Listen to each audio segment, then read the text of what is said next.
not longer, on YouTube and everything. I've downloaded everything you've ever had. I mean, I've been stalking you for the longest.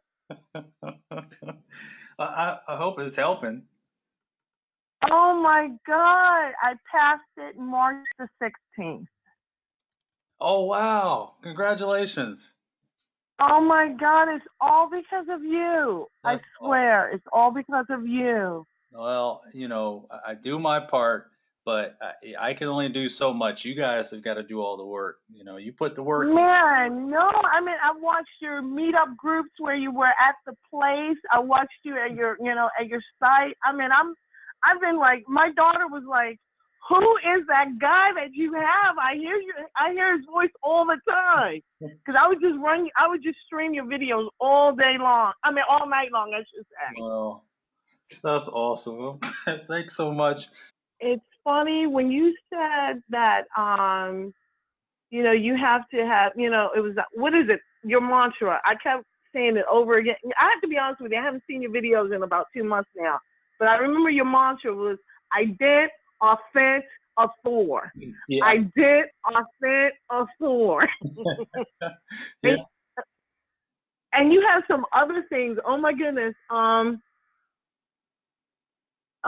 you do the formula, oh my goodness, I'm losing my mind now. But you have the formula for risk management. Yeah. I mean, it's like you said, there's the memory, the muscle memories. Yeah. That helps so much. I mean, when you go over and over and you say things over and over, that pops up in my mind. I did, offense, author.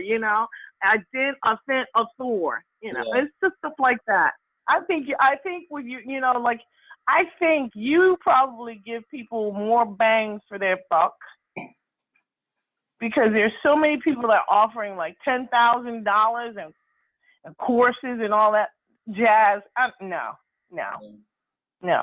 that's overkill. Well, thank you. I appreciate you hearing that, and I'm. As far as I'm concerned, you give the most bang for the buck. I'm a testament to it. Okay, guys, we're gathered here this afternoon to go through 25 CISSP practice questions. And if you're new, welcome. First of all, we're gonna, if you can see my screen now, I'm gonna click start on this. Once the questions come up, I'll read the question. A lot of folks go ahead and read along before me, but I kind of read it out just for the because we post these sessions. I'm recording these and we post them to YouTube. So for those folks, I like to read out the question so they can listen to it while they're commuting to and from work. So when I click start and read the question, just wait a second, don't blurt out the answer. Just let me know when you're ready, and then I'll say go ahead, and anyone can yell out what they think the correct answer is. I encourage discussion, communication, share your knowledge, and we'll try to get through all 25 questions within an hour. All right, and here we go. Question number 1, that is a microprocessor engineer who makes a one-time programming change on a memory chip. Because the particular chip type, he is only allowed that one change. What type of memory chip is that using? Yeah, we've seen this one before. I'm ready. Yeah, we've gone through 10 sessions now, 25 questions apiece. They're all uploaded on YouTube. You can search for CyberSecStudy in YouTube, and you'll see all these sessions. But yeah, this is one we've seen. Go ahead. It's Charlie. Prom. Prom is ROM that you can write over once only. EEPROM and EEPROM are both examples of being able to rewrite multiple times. Question number 2, what characteristic of a trusted process does not allow users unrestricted access to sensitive data? Characteristic of a trusted process.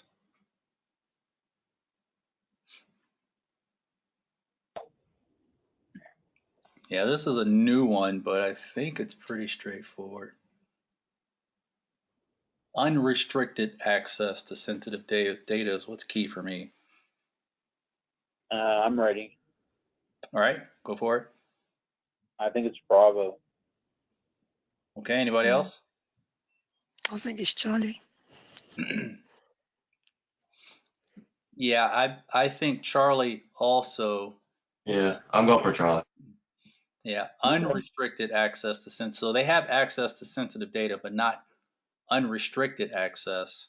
They can't see everything, only the stuff that they need to know for their job. That simple security rule is an axiom of the Bella Padula, I believe it was. Yeah. No read up, no write down. I think it's the no read up rule. All right, if everyone could put your could go on mute unless you're talking, I appreciate it. I'm getting some background. All right, question number 3. What does the security auditor, or who does the security auditor report to?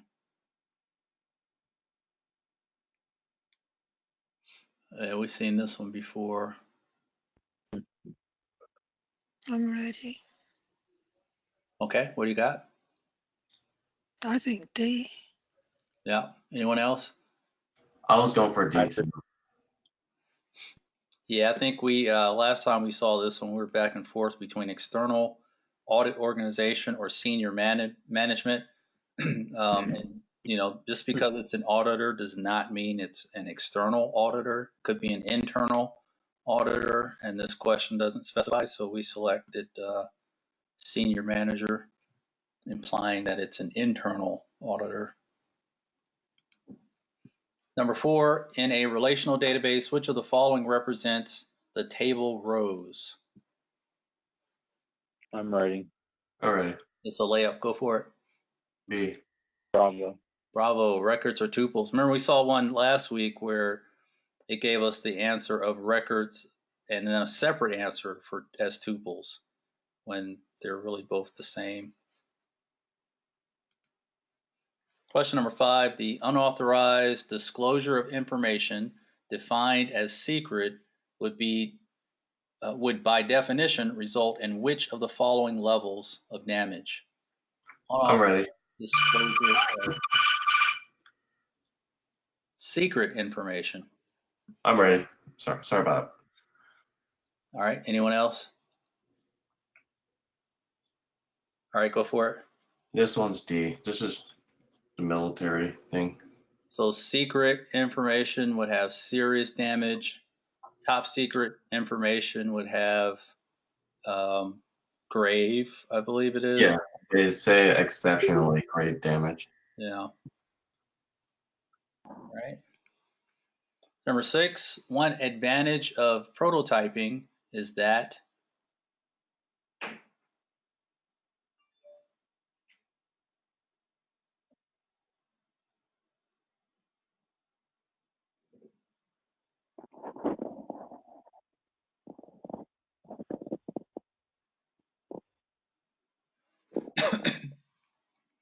all right, any take? What's that? I'm ready. Okay, go ahead. It's Alpha, I think. Anyone else? Yeah, I think I agree with you on this one. The stuff I've seen about prototyping dealt with if you build a sample of the functionality of a tool, which would be considered a prototype, you get to have a better idea of how it works and if you're on the right track or not. And I believe that can save time and money. But we will see. All right, number 7, an old laptop used by a network technician has many device configuration files, passwords, and text strings on it, even though the data has been erased. What is this type of information known as? I'm ready. Yeah, this is a layup. I'm ready. I'm ready. Go for it. It's B. Bravo. Data remnants. You erased the data and the remnants of that data are still there and can still be recovered. Got to use special software, but it can be done. Question number 8, the estimate lifetime of a device or the estimated time frame until a component within a device gives out is called.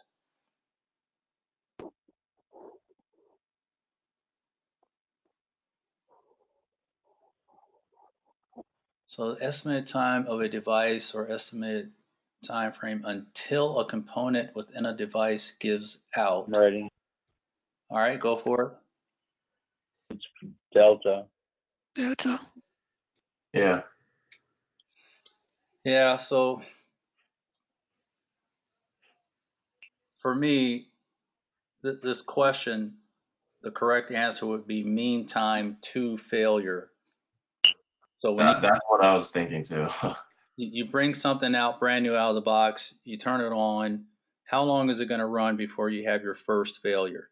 That's mean time to failure. And then after you've had that first failure, then you're dealing with mean time to repair. How long is it going to take you to repair the damage? And then once you've repaired it and it's back and operating again, how long is it going to operate before you have your second failure? That's mean time between failures. But they don't have mean time to failure listed here, unless this MTTB is, they changed the acronym a bit to be where it should be MTTF. But yeah, I think we'll go ahead and go with this one and imply that we've already had one failure. Now we're looking for the second.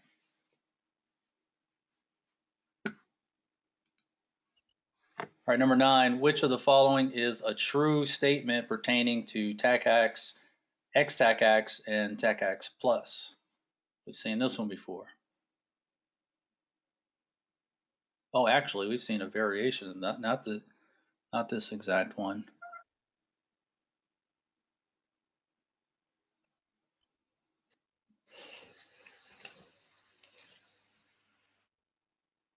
All right, any takers?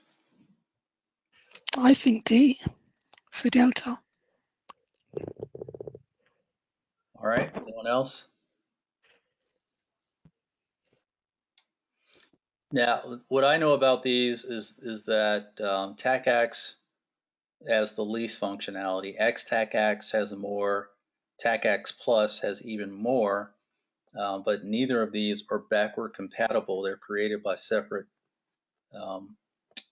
authors. But one thing in contention here is whether the different components are modular or not. So like in Alpha where it says it separates authentication and authorization, that is a capability of XTACACS and TACACS Plus. That's not a capability of TACACS.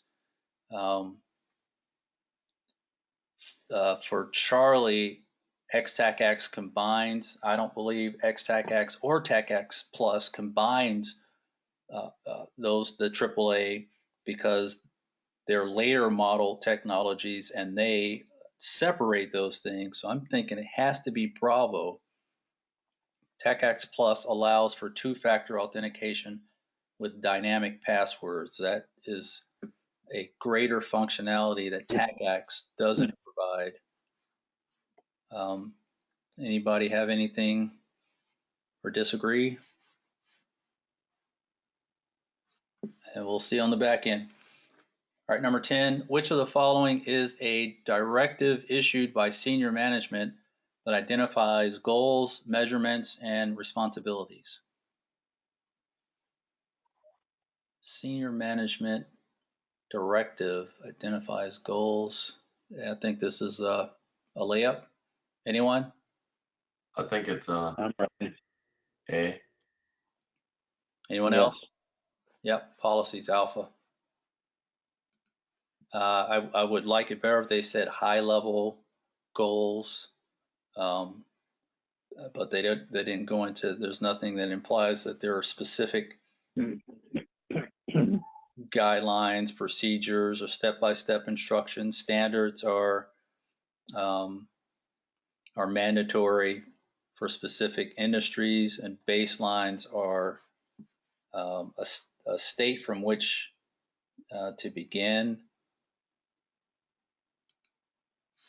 All right, number 11. Which of the following terms describes a system where the user can grant access to resources they own to anyone at any time, and system administrators have the ability to change ownership and permissions on resources as necessary? I'm ready. Yeah, I think this is a layup. All right, go for it. It's B. Discretionary access. At their discretion, the owners of the file, or the users who created the file or folder or whatever object, can assign permissions. Number 12, which of the following assesses the potential loss from disaster?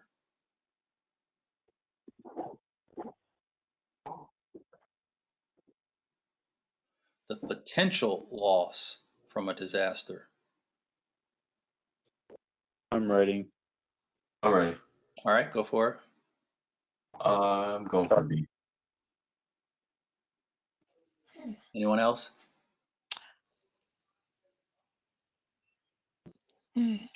I say Charlie. Charlie. Yeah, I'm thinking Charlie also. The business impact assessment is going to identify business processes. It's going to identify which business processes are more critical than others.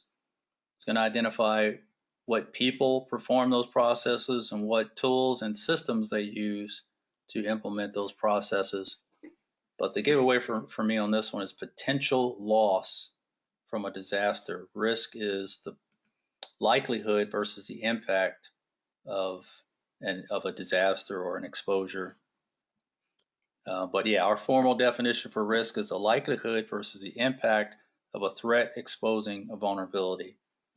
And I hate going against Steve because I usually don't come out on the winning end. You have a good point. I was reading it kind of wrong. All right, we'll see. Yeah, I'm sure you're probably right anyway. All right, number 13. What is social engineering?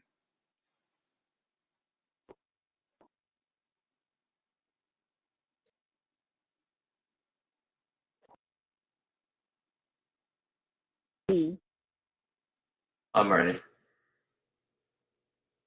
All right, go for it. I think somewhere said D. Delta. Yeah, I thought I heard. I couldn't tell if I heard Bravo or Delta. But yeah, social engineering. Those are not the codes you're looking for.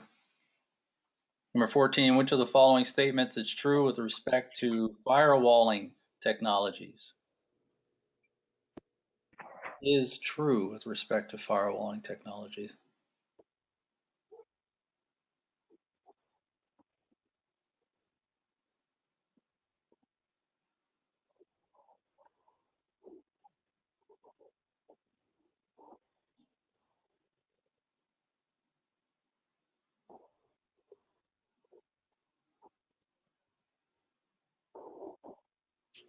Okay, I think I'm ready.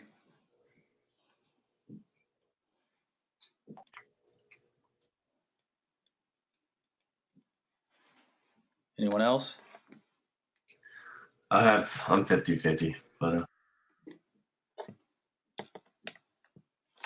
Go ahead and take that educated guess.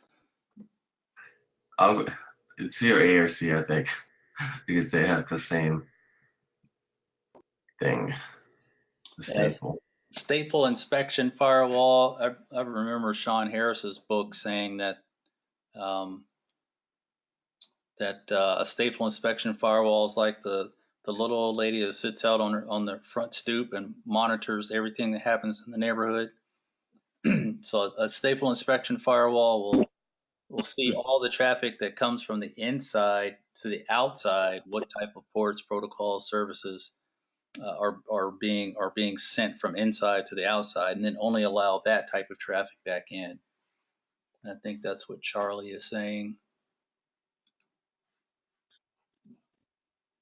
Now this. You know what's funny is I'm actually a firewall jockey, and I'm looking at this and the way it's written, it's really hard to decipher. Yeah. But Charlie, I know proxy has more layers than that. Right. And B is definitely around packet filtering routers for application based. That should be a layer 3. So I knew it can't be that. yeah. Not only that, it says that it's the last line of defense. That's not really true. Packet filtering is actually the first layer of defense because it's the first. It was a firewall that came along well before stateful inspection did. So anyway, I think you're right with C. It's worded oddly, in my opinion. Yeah. I would agree that a lot of these are a bit odd the way they word these things, but yeah, we'll see. All right, number 15, when a system is said to be operating in problem state, what does this mean?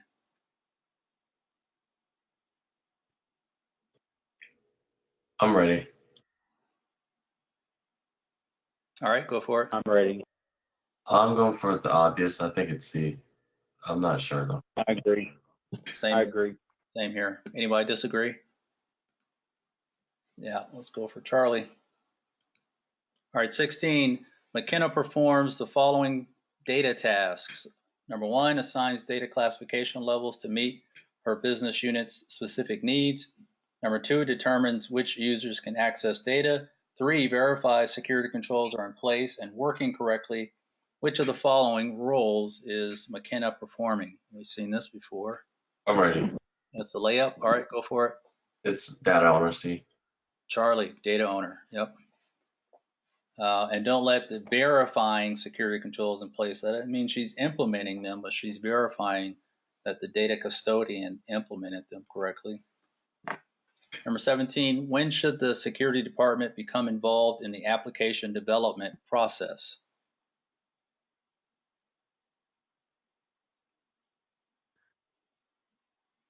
I'm ready. Yeah, I think this is the layup here. Go for it. Delta. Yeah, I went for Delta. Delta, yep, during requirements development as early in the system development lifecycle as possible.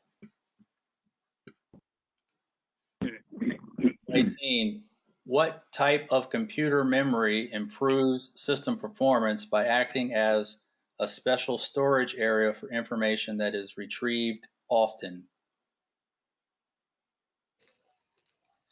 I'm ready.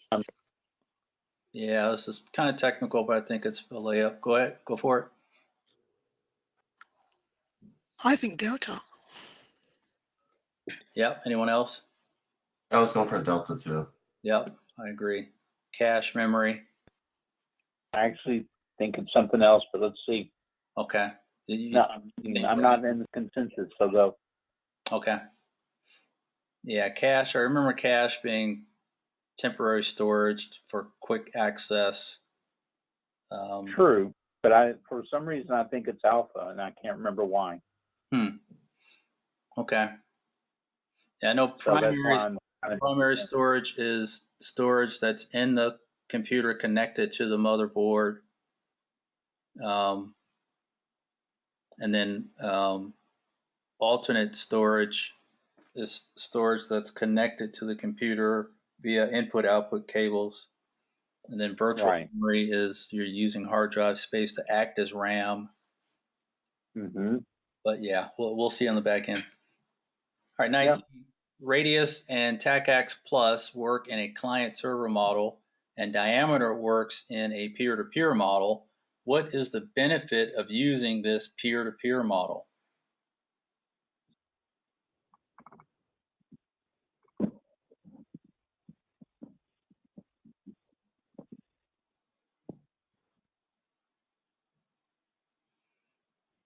Absolutely clueless. Yeah, well, this is one where they're giving us, the question itself gives us information. So look out on the exam for situations where the question tells you a fact, or if you've got scratch paper, or if they allow you to be able to write down notes. This is one where I'd write down that Radius and TACAX are client server and Diameter is peer-to-peer. But A, B, Alpha, Bravo, and Charlie talk about clients or servers. Delta is an outlier here, maybe because it says it allows the user to access resources in several domains without needing to authenticate. I think that speaks to a peer-to-peer model, and it doesn't mention server or client. So, anybody disagree? I was going for a D2 or A. Okay. But all right, we'll It's see. as good as any one of them. All right. All right, number 20, which of the following best describes a continuity of operations plan?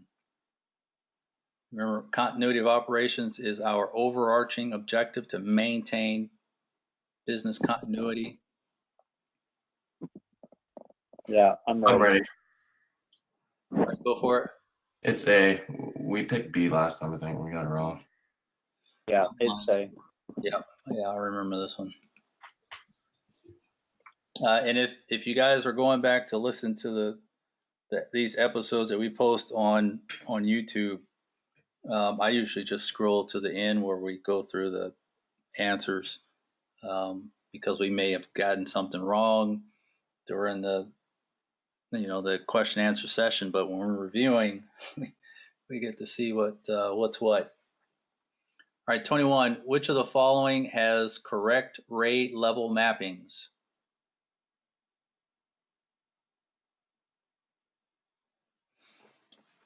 I need to bring I'm up. ready. I think we've seen something similar to this one. Anyone else ready? I have a 50-50 guess. I'm not really sure. All right, hold on just Go a for second. it. Oh, No, you can go ahead and go for it though. I was going for A or B. I'm not really sure. actually, I think it's C. Interleave. I've never even heard of it. I don't even know what that word means. Interleave parity.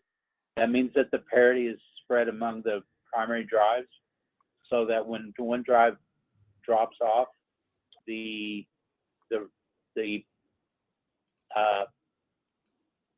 spare drive and the RAID uses all the parity striping to rebuild itself. Oh yeah, if that's the case, then that I will definitely go for that then, because I didn't even know what interleave means. Would you select again? I selected RAID 5. That's my thought. Okay. Yeah, and I don't have that listed on my muscle memory chart. So this is another reason why I encourage folks to bring up the muscle memory charts when you go through practice questions, because you get a chance to add information to the charts. So see, RAID level 3 is byte level, not block level. RAID Right. level 4 is block level, not byte level. RAID 1, I don't list anything about Hamming code, and RAID 5, I don't list interleave parity, but I'm going to write that in there just in case this is right. I just have block parity, but yeah, we'll see. Take the 5. Let me change my screen again. Well, so when you're dealing with RAID 5, what you have is you have striping with parity. So what that means is that all the data is spread across a minimum of 2 drives, and then you have the spares sitting there. So with the interleave parity, and well, actually, I guess I'm repeating myself, but with the striping and the parity spread across the entire RAID, that's how it rebuilds itself into the last drive. Right. The spare, why you have to have a total of 3. And the term interleave tells me that it's spread or striped. It's another word for striping, if you want to look at it that way. So striping the parity across. Right. So you wouldn't have like one drive dedicated for parity data. Parity. Correct. You would be striping that parity data across multiple drives, essentially. Correct. Correct. And if you only had one drive that had parity on it, that would be dangerous, because what happens if that one drive fails? Yep. And then you have a secondary drive out of the RAID fail, then you have nothing to rebuild the RAID array with. Yep. There you Does that go. make sense? Yep. Okay. Yep. Thank you for that. All right. Yeah. Let's see if I'm right. You're right. Let's see on the back end. I think we're getting 100 on this one. Question number 22. Yeah. MPLS offers the following benefits except.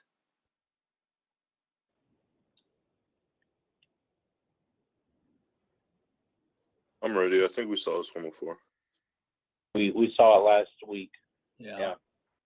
All right. Go for it. Go for it. I think Bravo. Yeah. That's what I was leaning towards too. Anyone else? Yeah. Like that, I think. I remember it differently, but I'm not going to say, because I don't know that I'm right. So let's go for that. Okay. Yeah, we'll see the explanation on the back end. Number 23, which is untrue of a packet filtering firewall?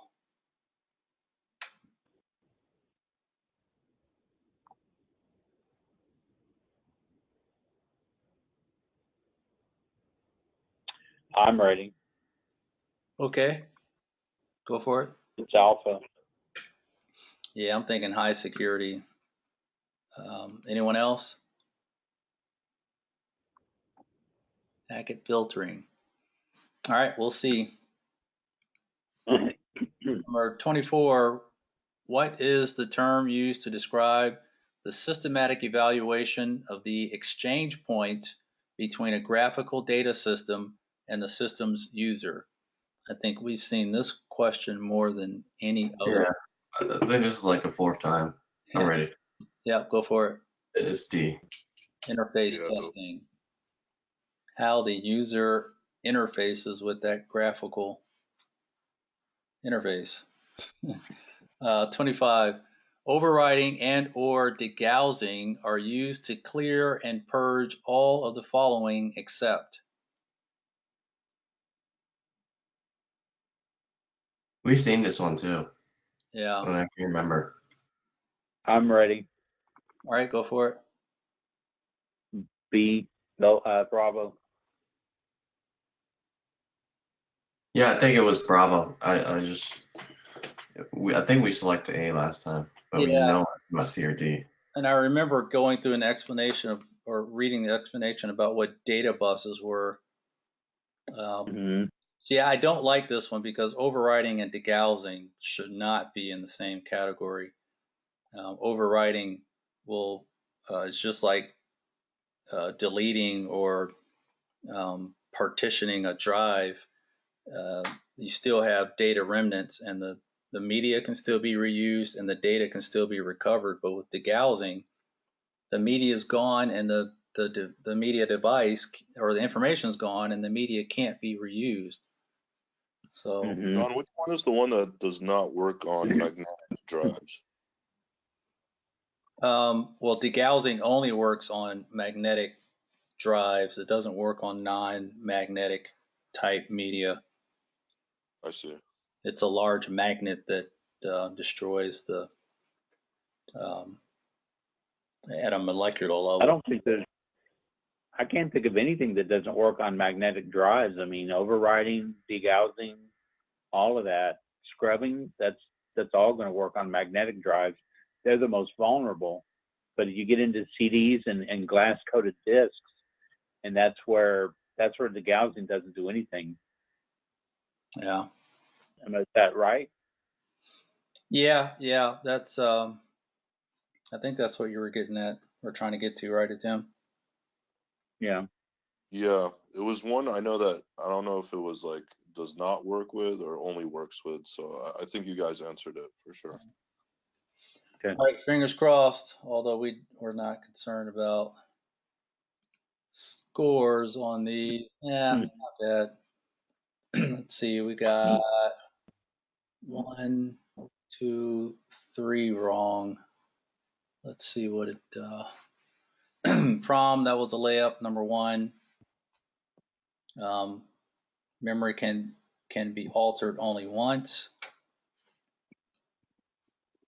Need to know, a system that enforces need to know does not allow subjects to access objects unless they have been granted formal approval, which is based on a need to know. Yep, the auditor, number 3, security auditor is responsible for reporting to senior management about the effectiveness of security controls and their compliance with security policy objectives. It could be an internal or an external auditor. Number 4, the rows of the table represent records or tuples, and the columns of the table represent attributes of those records or tuples. Secret data, number 5, secret data is defined as information whose improper disclosure would cause serious damage to national security. Number 6, prototype systems can provide significant time and cost savings. As you build a part of it, you build a prototype sample to see if you're on the right track. Number 7, data remnants is a security vulnerability that exists when used computing devices are not properly sanitized. Take a hammer to it when in doubt. Yeah, we got this one right. I didn't like it, but number 8, mean time before. That is not mean time before failure. That is mean time between failure, is what that acronym is supposed to say. But whoever wrote this question just completely created a whole new definition for this acronym. This should be mean time to failure is used to prepare for hardware failures and the expected cost of replacing it.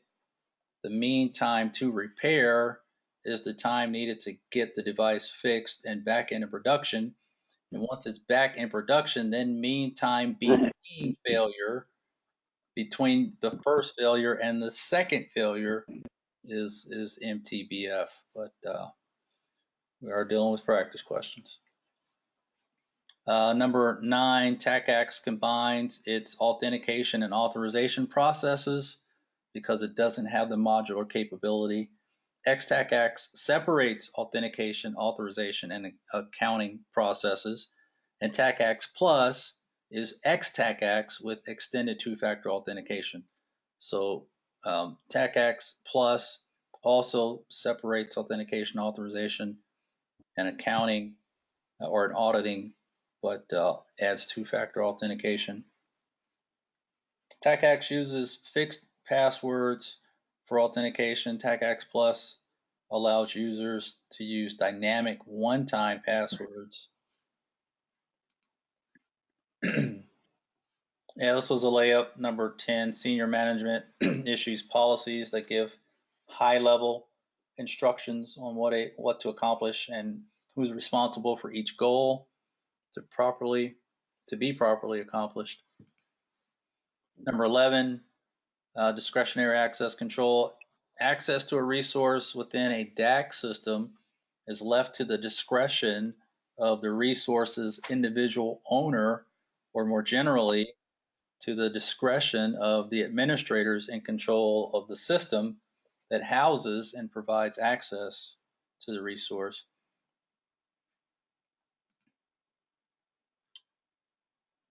Did we go against Steve on this one?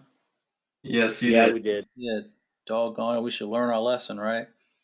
I thought this one was misleading. Potential loss of a disaster. BIA, I guess it will talk about what processes are more critical, but I thought its focus was on just identifying critical business processes and the resources that are used, not necessarily.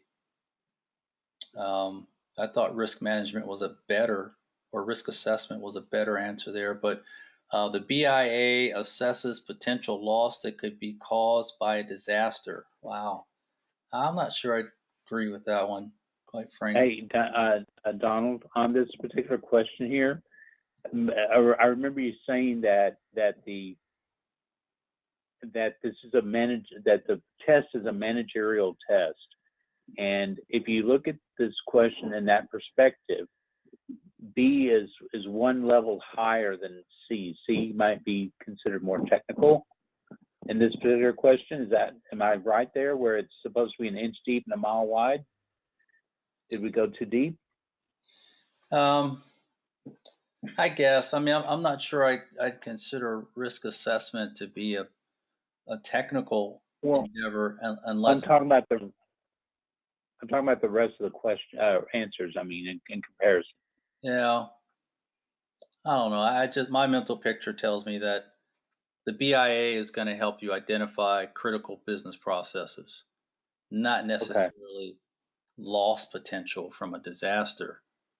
The risk assessment is going to look at the likelihood versus the impact of that threat overcoming the vulnerability. That's going to give you a better assessment of the potential for loss, in my opinion. But yeah. Okay. Yeah. Let me interject for that one. If you could go back, just to give you an input, risk assessment is a part of the business impact analysis. Right. So that's what I think they're thinking in regards to that question. So if you tie it all into it, a risk assessment is a part of the BIA, and that's probably why it's the correct answer. Well, right. That to me, a business impact assessment, you're just looking at the impact of that disaster. Risk to me, you're measuring likelihood and impact, not just impact. And I don't know. I don't correlate BIA with risk assessment. I separate them completely. They're two completely separate tasks, in my opinion. But I like your justification there, Lynn. I just my mental picture, and I always tell folks to stick with your mental picture, and because it'll allow you to stay consistent on the exam, and I think that can serve you better than you can imagine. So I'd be willing to get one wrong here if it defies my mental picture, because it'll allow me to be consistent across the exam. Well, I think the self-fulfilling prophecy has come to light because we went against Steve, and here we are. Right. Right. I keep telling myself, man, I'll learn one of these days. All right. I think we need to start calling these Steve instead of just Steve. Right. We'll just call him this Steve. Right. What does the Steve say? The Steve. All right. Number 13. What is social engineering? This was a layup. Trying to manipulate users to do something they otherwise wouldn't do, to break the security policy. All right, we got this one right. Number 14. Proxies are the sort of devices that don't pass packets, but rather maintain separate connections for each host. So A and D are incorrect. Packet filtering routers are usually the first, not the last line of defense. But yeah, stateful inspection is going to look at traffic coming from inside the network to outside. It's going to get an idea of what type of packets are going out, and then it's going to only allow those types of packets to come back in. All right, doggone it. When a system is said to be operating in a problem state, the system is executing an application. Oh goodness, this is ridiculous. Wow. That is. Yeah, I don't like this at all. The explanation says a problem state means that an application code is executing and the system is in the process of solving the problems or challenges presented by that application.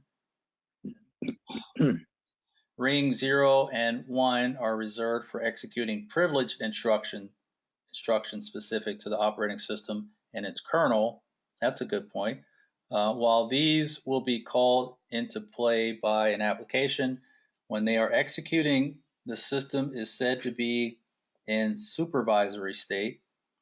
Ready state is the term used to indicate the time between application execution, when other states like supervisory or wait states are invoked, but the application stands ready to resume execution when these other routines are finished.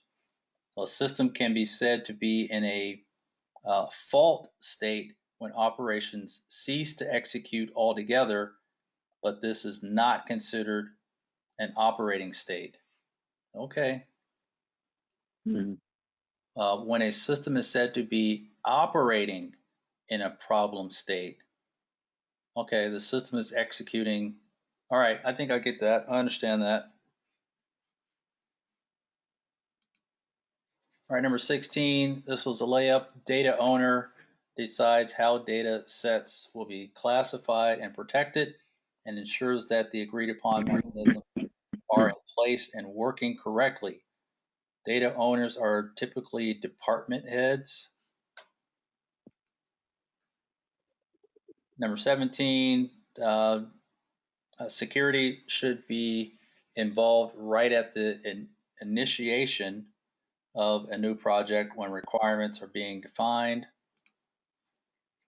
We got this one right, number 18. Cache memory is a type of memory that holds specific information that needs to be accessed often. And then 19, let's see here. Radius TACAX. Oh, wow. Yeah, this one's on me. That was the one I was going for first, but then it was a 50-50. Allows I saw a user. Yeah. Allows a server to request another credential set from the user. So Radius and TACAX Plus are client server protocols, which means that the server portion cannot send unsolicited commands to the client portion. Okay, that's the key point there. The server portion can only speak when spoken to.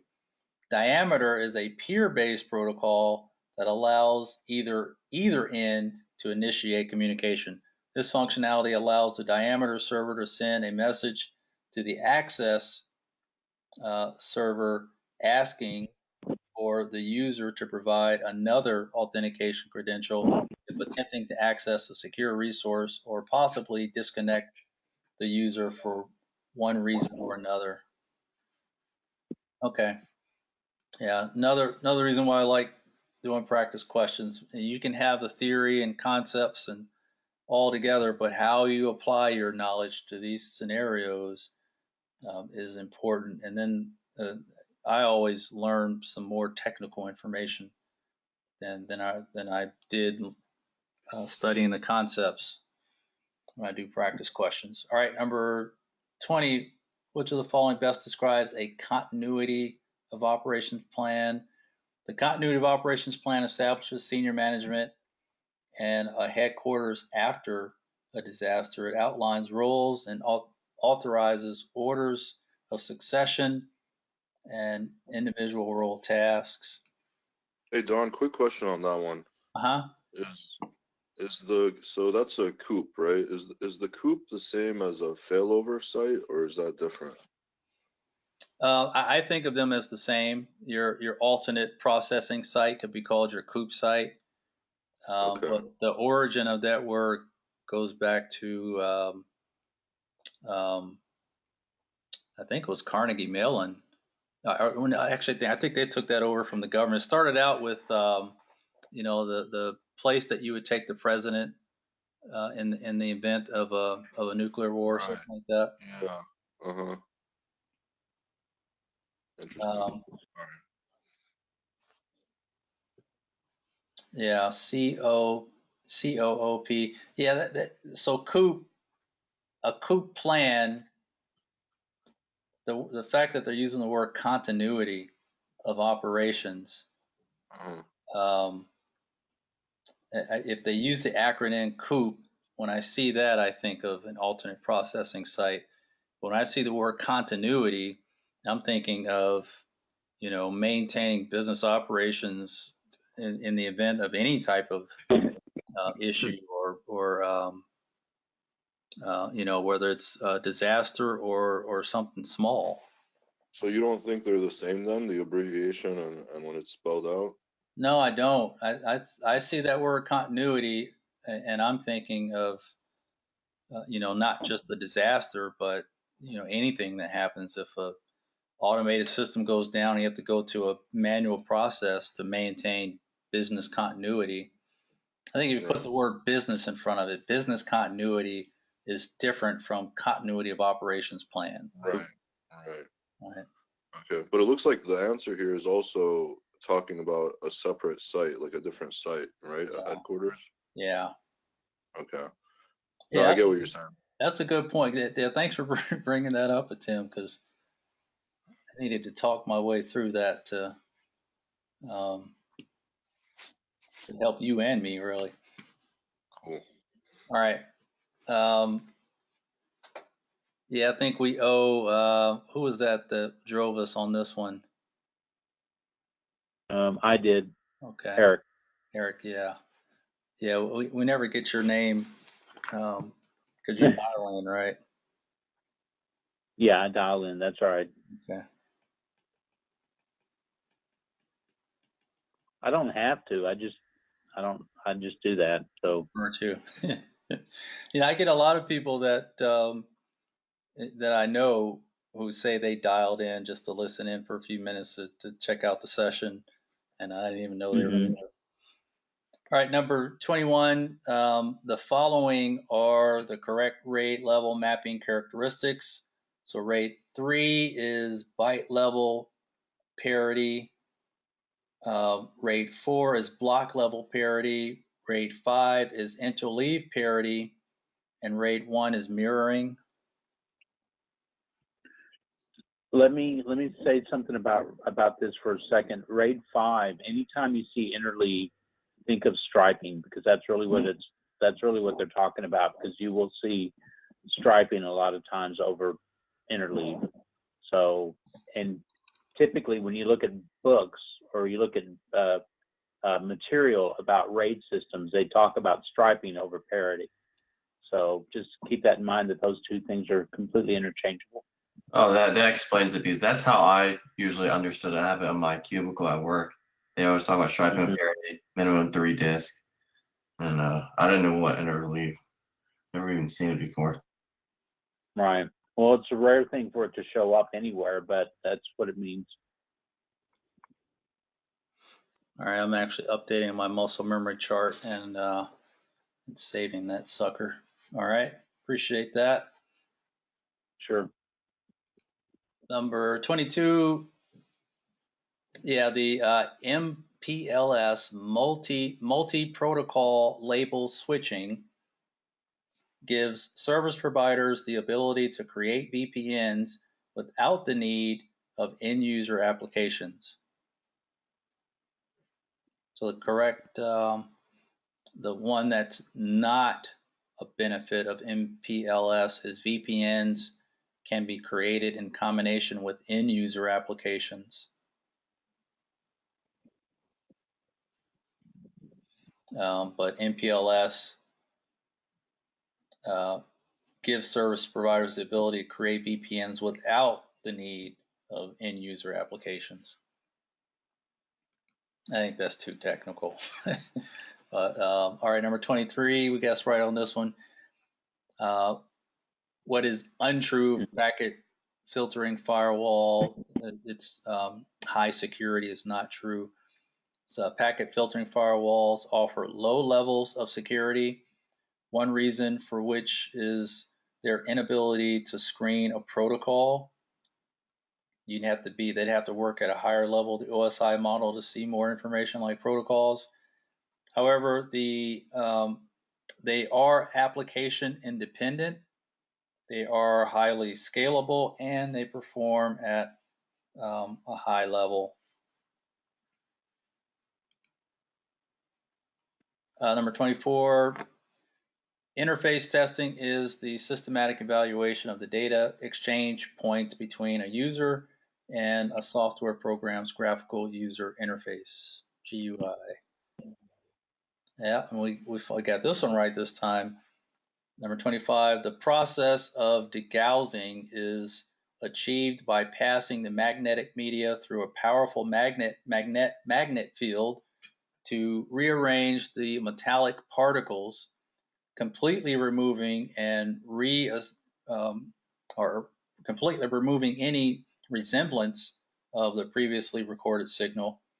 The gouging, overriding, and destruction constitute the sanitation of some media.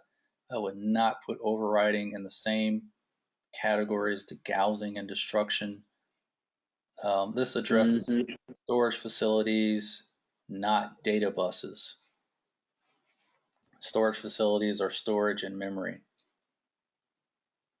Yeah, what were you going to say there, Eric? Nothing. I was agreeing with what you were saying. Okay. All right. All right, That guys. overriding doesn't belong there. Yeah. Yeah. It doesn't belong there. But okay. Not too bad today. Thanks, Lynn, for joining us.